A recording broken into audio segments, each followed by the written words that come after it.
السلام علیکم پیارے دوستو، احمد اسلامی پوائنٹ کی طرف سے ہم آپ کو خوش آمدید کہتے ہیں۔ اعوذ باللہ من الشیطان الرجیم، بسم اللہ الرحمن الرحیم۔ دجال کا فتنہ امت مسلمہ کے لیے سب سے عظیم فتنہ قرار دیا گیا ہے۔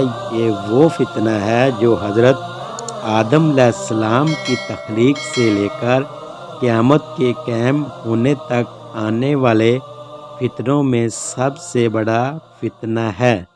دجال کے مطابق ہم مسلمانوں کے پاس جو معتبر ترین ذرائع ہیں وہ نبی صلی اللہ علیہ وآلہ وسلم کی حدیث مبارکہ ہیں۔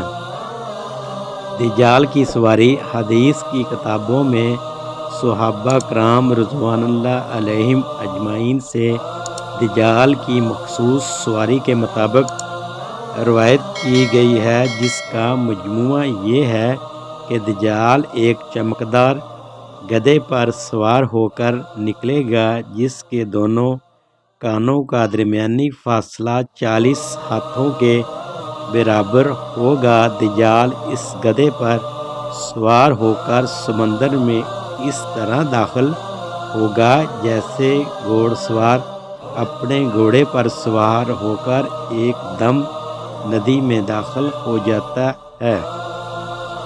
دجال کا ظہور یہ وہ وقت ہوگا جب لوگوں کی ایمانی حالت بہت کمزور ہو چکی ہوگی۔ دجال دنیا میں 40 دن گھومے پھرے گا اور ان 40 دنوں میں ایک دن ایک سال کے برابر ہوگا اور ایک دن ایک مہینے کے برابر، جبکہ ایک دن ایک ہفتے کے برابر ہوگا، جبکہ بقیہ ایام معمول کے مطابق ہوں گے۔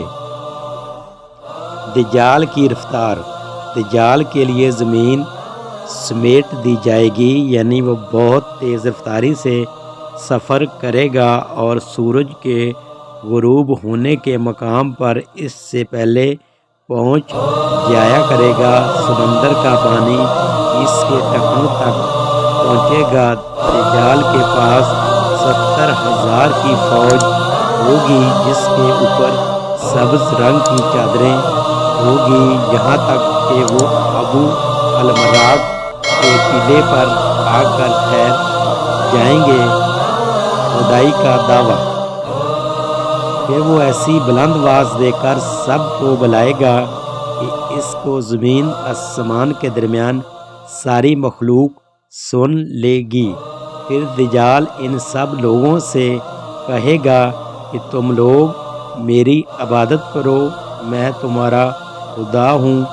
اس موقع پر رسول اللہ صلی اللہ علیہ وآلہ وسلم نے فرمایا کہ تمہیں پتہ ہو کہ تمہارا رب ایک آنکھ والا نہیں ہو سکتا، بھلا وہ رب جو دوسروں کو آنکھیں دیتا ہے وہ خود کیسے بینائی سے محروم رہ سکتا ہے؟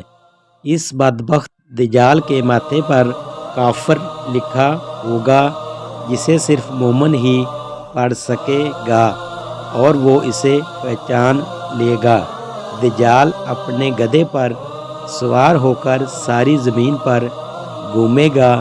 زمین کا کوئی حصہ، چاہے وہ پہاڑی ہو، میدانی ہو یا صحرائی، کوئی علاقہ ایسا نہیں بچے گا کہ یہاں وہ نہیں جا پائے گا، سوائے مکہ مکرمہ اور مدینہ منورہ کے، کیونکہ اللہ تعالیٰ ان دونوں جگہوں کی حفاظت خود فرشتوں کے ذریعے فرمائے گا۔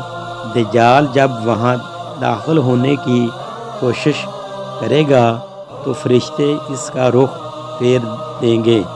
ان حدیث کی بنیاد پر یہودی خاص طور پر گدھے کی تعظیم کرتے ہیں اور وہ اپنی خفیہ عبادتوں میں گدھے کو ضرور شامل کرتے ہیں۔ بعض لوگوں کا یہ دعویٰ ہے کہ عبادت کے دن خفیہ طور پر یہودی ایک گدھے کو اٹھا کر بیت المقدس میں لے جاتے ہیں۔ یہاں مختلف رسم و رواج کے مطابق اس گدھے کو سجایا جاتا ہے۔ یہ تمام باتیں اس جانب اشارہ کرتی ہیں کہ خروج دجال کا وقت اب زیادہ دور نہیں۔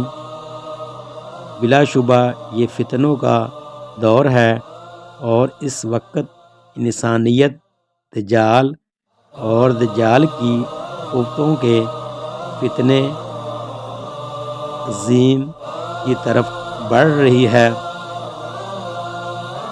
لہٰذا دجال کی عقوبتوں سے آگاہی رکھ کر ہی ہم اپنی نسلوں اور اپنے ایمان کی حفاظت کر سکتے ہیں۔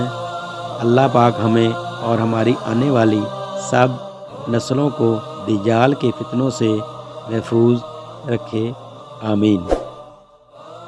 بہت پیاری پیاری اور اچھی ویڈیوز دیکھنے کے لیے ہمارے چینل کو لائک کریں، سبسکرائب کریں اور ویڈیو کو آگے شیئر ضرور کریں۔